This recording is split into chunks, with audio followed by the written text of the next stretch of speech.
founder or an entrepreneur. You wanna take your company value to 300 million, we gon' show you how to do it. Well, we got the roadmap, the aspirations. We'll give you a game plan and strategies. Seize control of your company's destiny today by tuning in to Private Capital Mastery. Let's start the show.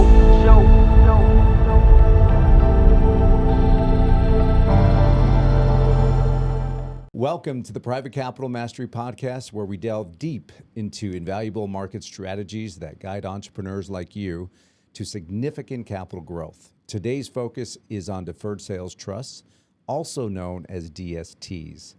We're going to be exploring its benefits, its tax advantages, and key considerations.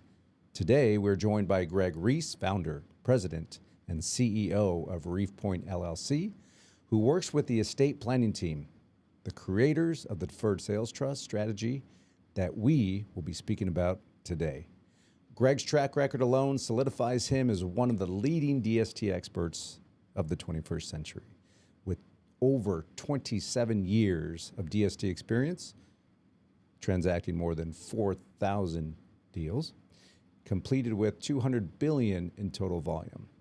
And last but not least, successfully navigating through 16 IRS field audits, all coming back in no change letters.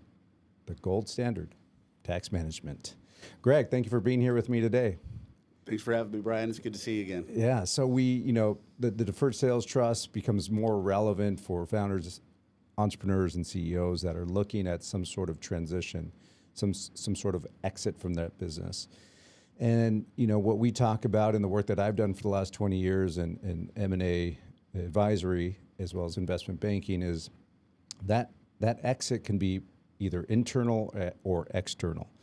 And in an internal transition, you have options like ESOPs, you could sell back to key employees, where an external transaction could be to a third party, typically strategic, right? Right. But let's dive into your experiences. Love to hear some case studies and for those listening in to hear some of those case studies on how the DST works.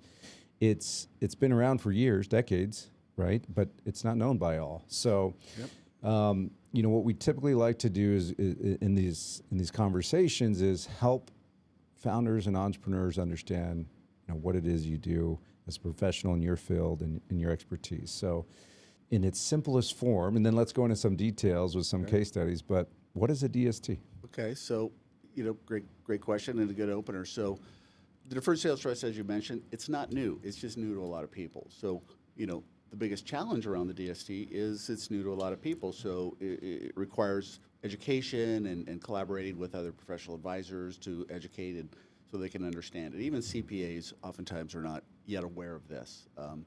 And it takes an educational process, but it's kind of like you'll find the light bulb moment, because then you'll start talking tax, you'll start talking code, and then you say, here's how it works, here's the code section, and then you kind of get that light bulb moment working, and then they can participate in helping their clients move forward. So in its simplest form, the Deferred Sales Trust is a very specialized and niche way for sellers of highly appreciated assets, so businesses, real estate, collectibles, crypto, there could be a myriad of different types of assets.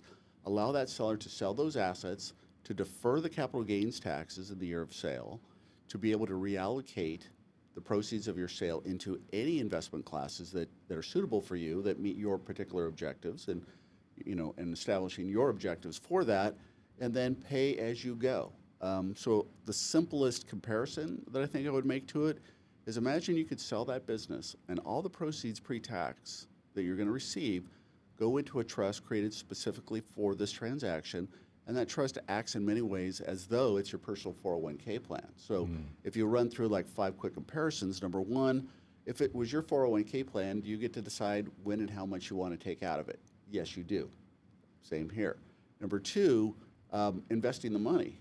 Do you get to decide, do you get to direct or approve how the trust invests the money, and is there any restriction or limitation on what you could do? In 401k plans there could be, but with the DST there's not. So if you want to be back in the financial markets, if you want to be in active real estate ownership, if you want to buy, build, or start a new business, you can use tax-deferred money for those purposes as well. Number three, just like your 401k, you're only going to recognize and pay taxes on what you choose to receive from year to year.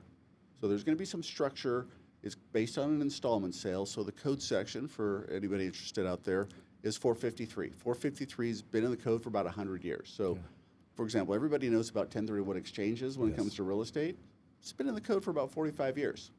453 has been around 100 years. So our application of 453 is what's genuinely unique, and our track record has enabled us to go through IRS audits, direct IRS reviews, peer review, private letter rulings, things of that nature, so that what we do is really legal, proven, and more than sufficiently IRS tested. So, it's the initial challenge to make sure that people understand it. This is new.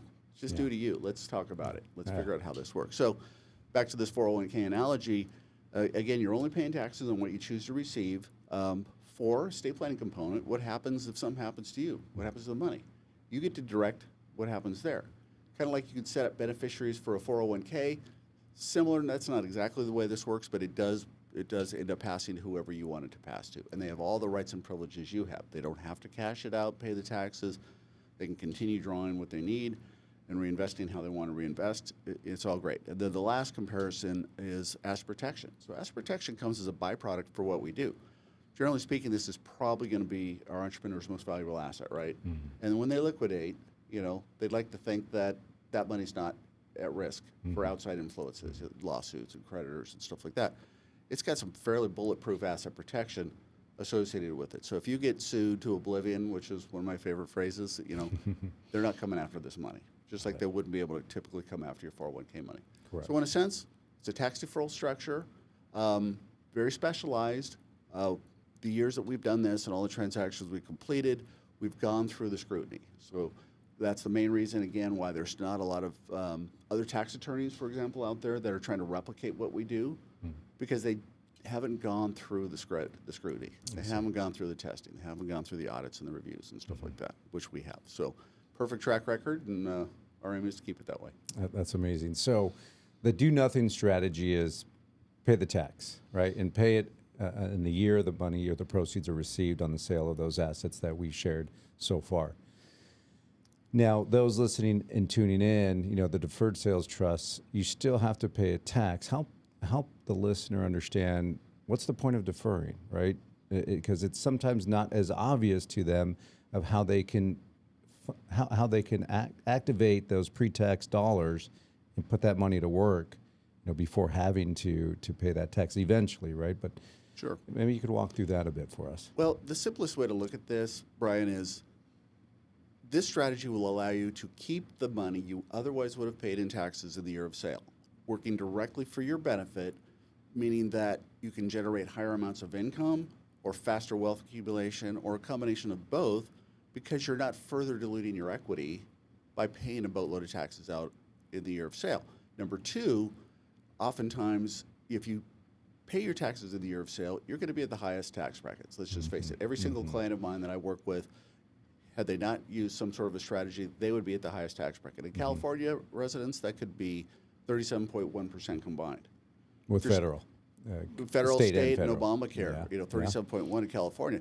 What if you're selling to C Corporation? You got another layer of tax, which could be 21%. You could be staring at almost 60% in taxes, right? Which is going to be one of the little problems that we talk about along the way here. But keeping that money. What if you had a $10 million sale, and because of the nature of most businesses, very low basis, right? So virtually the entire sales price is taxable. Yes. So let's say you're going to, chop, $3 million off the top. What could you have done with that extra $3 million? Think about it. Yeah. Even invested at 5%. Correct. What could you do? Yeah. So that's huge. So working with the client's team is key, right? So you have, a firm like Meritage Partners, where we spend our time, creating these liquidity events for clients. And then you have their wealth advisors that are giving them the guidance and direction on, okay, where do you put these pre-tax dollars to work, so that, at the time, or otherwise they would not be able to benefit from, in your illustration, $3 million of pre-tax money earning 5+% per year is a huge advantage for them, right? It's a huge advantage. Yeah. And so, when you think about some of these large tax bills, right, on highly appreciated assets, because most of the time, especially in service-based businesses, their tax basis, let's just say, is zero for the most part. Right. And even asset-based businesses, they typically benefit from the depreciation of those assets leading up to some sort of exit or sale of their company, right? So there again, the tax basis is typically very low. And so a deferred sales trust, a DST, definitely provides them a benefit.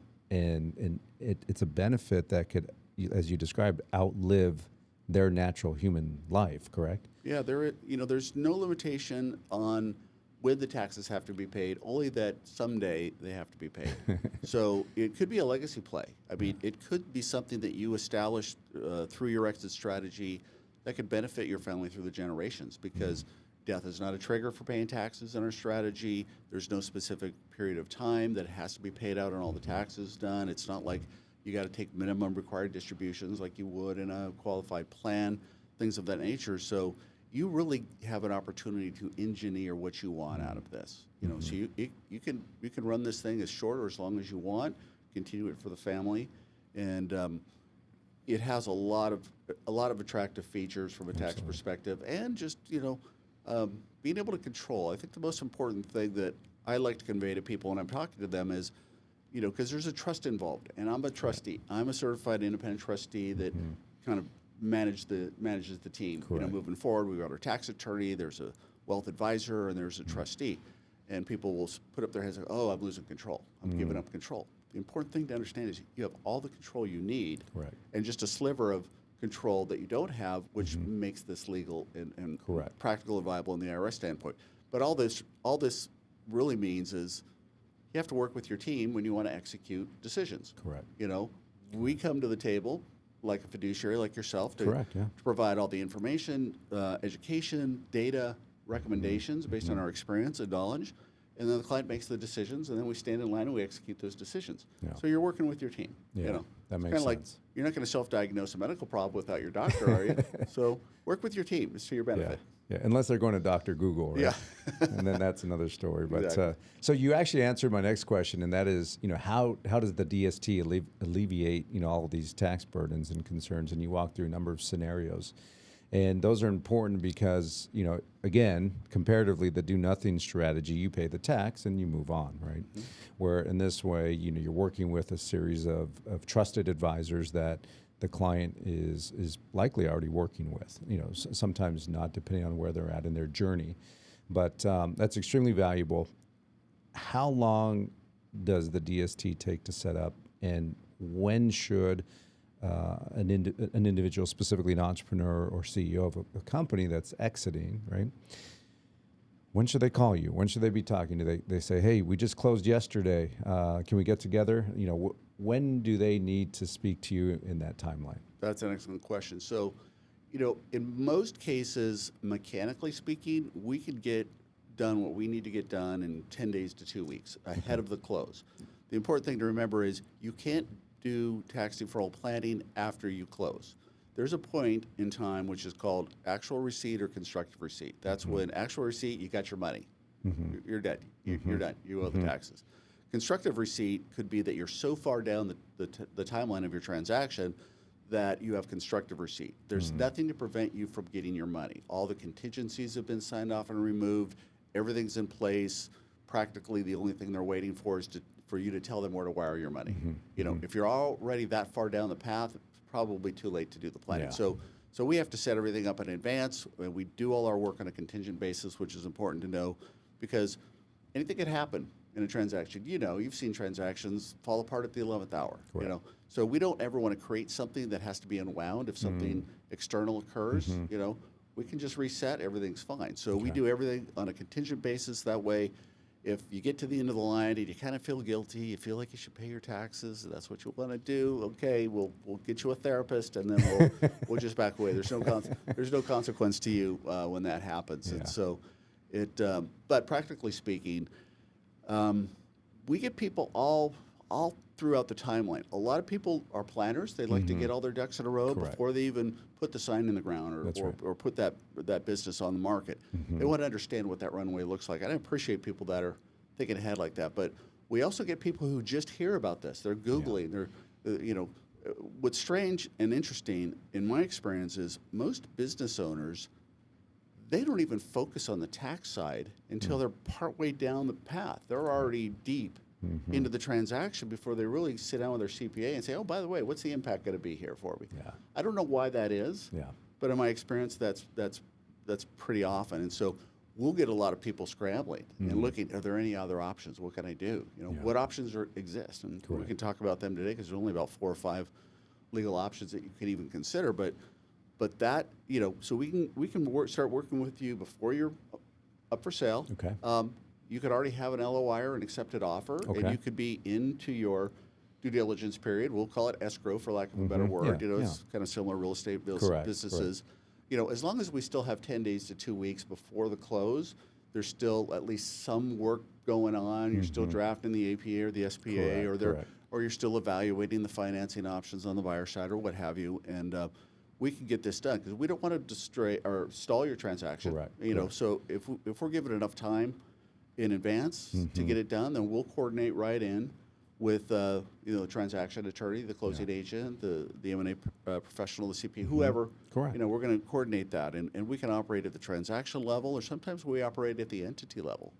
Maybe the transaction that we put together in the trust and the installment agreements and all that kind of stuff, sometimes it operates at the corporate level, or the LLC level, or the partnership level. And so, we'll find the most economic and easy way to do it, but it's never a burden on the transaction itself. So people don't, have to think that, oh my God, I just learned about this. I'm so deep. We've got our agreements in place. We don't want to monkey with that. I don't want to send my buyer screaming into the night. We're never intrusive. It's never a burden. It's not going to add to your transaction costs, from the pure transaction at all. So we get it done pretty seamlessly, and people are happy with the result. And we've worked in our practice with DST advisors, and we've worked with you historically on a project, and we typically advise our clients, at least on sell side mandates, that we really establish, the introduction, the education prior to the LOI being signed, because leading up to that transaction, right, that closing, as you described, we want to make sure that we can unpack and unveil, all the moving pieces and parts of a transaction. And taxes is one of those, right? It's smart to do it up front. It's smart to do it up front. Sometimes there's a sole owner, sometimes it's husband and wife, sometimes there's multiple partners on the capital table. We just have to, plan accordingly, because it's what we have found in the work that we do as advisors is that if you have 5 partners, and we've had transactions where we had 32 partners, and everyone has a different expectation from that singular transaction, right? And so with the DST, is it possible, if there's multiple partners on the cap table, that some partners and stakeholders could pursue a DST where others choose not to, or is it an all-in sort of opportunity? Great question. So, there's so much flexibility involved in the DST, and that's one of the defining features, is that everybody can chart their own destiny. And if some of those equity partners, stakeholders want to use the DST for their own advantage, they can, and will have zero impact on anybody else that wants to do something different. So whether they want to pay taxes, or maybe your equity partners, maybe some that their stake is small. Maybe it's like, nah, I'll just pay the taxes. It's not enough to worry about. So everybody charts their own destiny, and nobody's negatively impacted by the decisions of others. So that's great. And then moving forward, you're still not tied to the hip with your former partners. So you want to direct your income stream, you want to direct your investment strategy, that's all for you. Great. Choose your own adventure. That gives clients the best option, because again, when there's multiple parties on the capital table, it gets complicated, because there are some elements of a transaction that have to be completed and consummated in unison. But a DST, as you described, is one of those components and one of those options that could be chosen or not, by one or all partners. But we've seen the benefits. We think it's important in the work that we're doing here on the Private Capital Mastery podcast to educate, to share, to provoke thought in founders and entrepreneurs, because those listening could be looking at a horizon that's 5, 7, 10 years out from now, right? Now, easily. for what you're doing, they don't need that much time, but to at least get themselves in a place where they're familiar and comfortable and understanding what it is, the possibilities of the DST. And you walked us through a number of them. So this is powerful information. And you answered a lot of my questions before I even asked them. So I do appreciate that because, again, we're really trying to provoke thought here and inform those that are tuning in.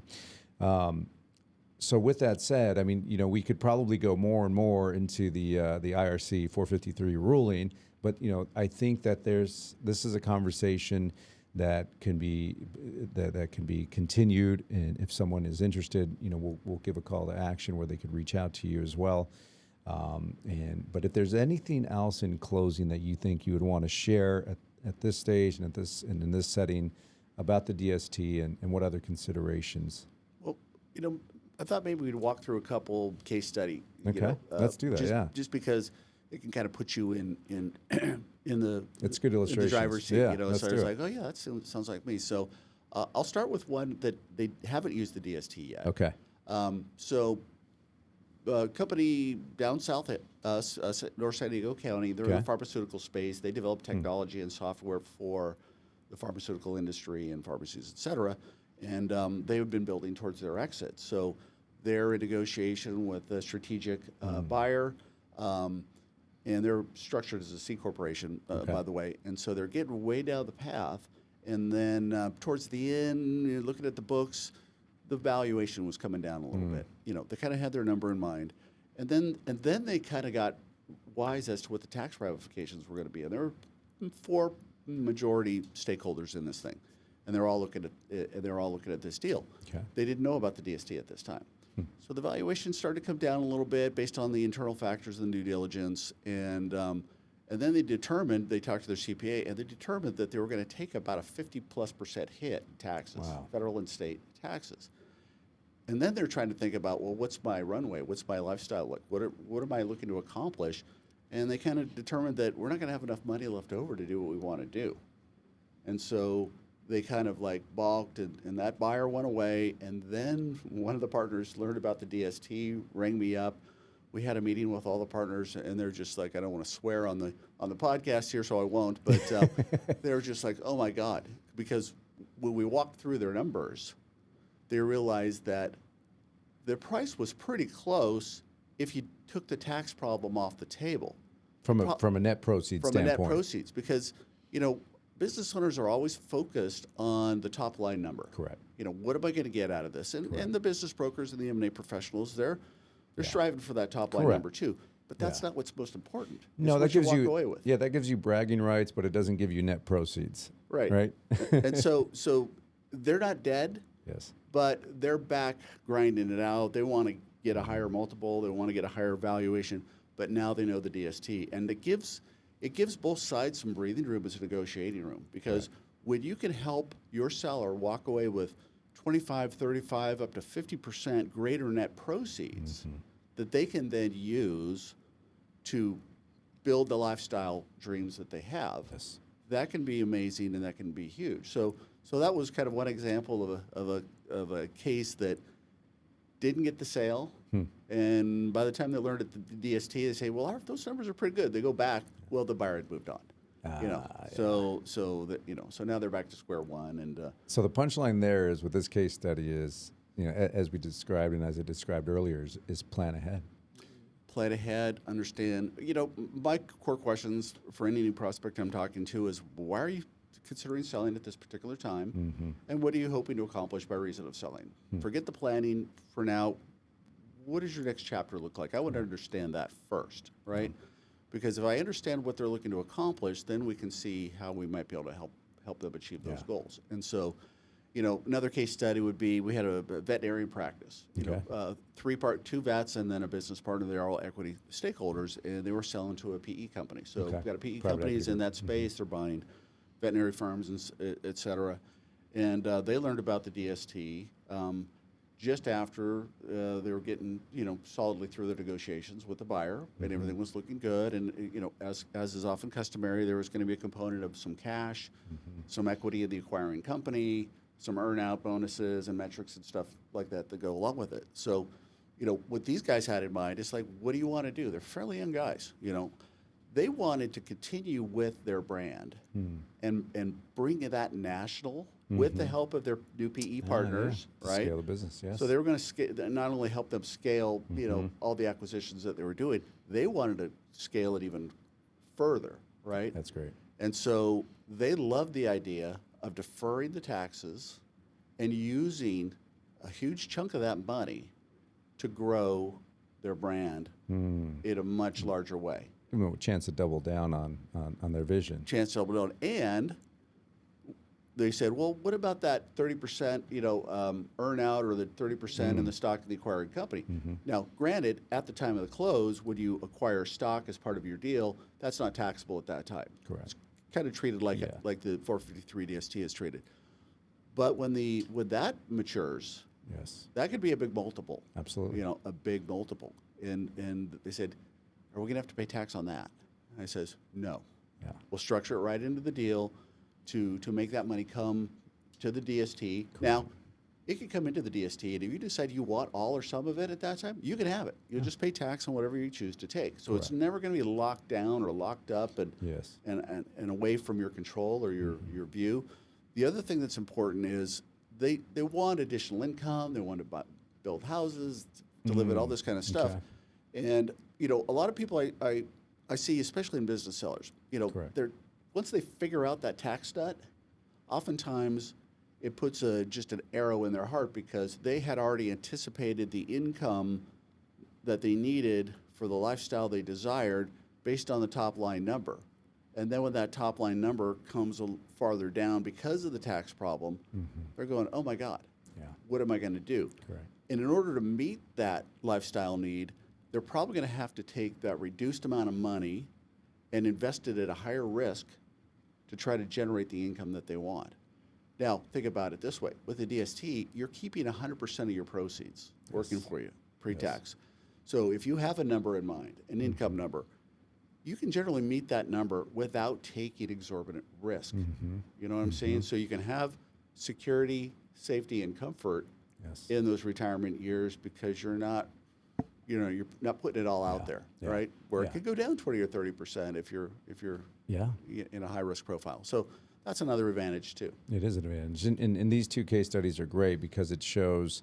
One case study was a partner and owner selling and exiting, right, sailing off into the sunset as we described.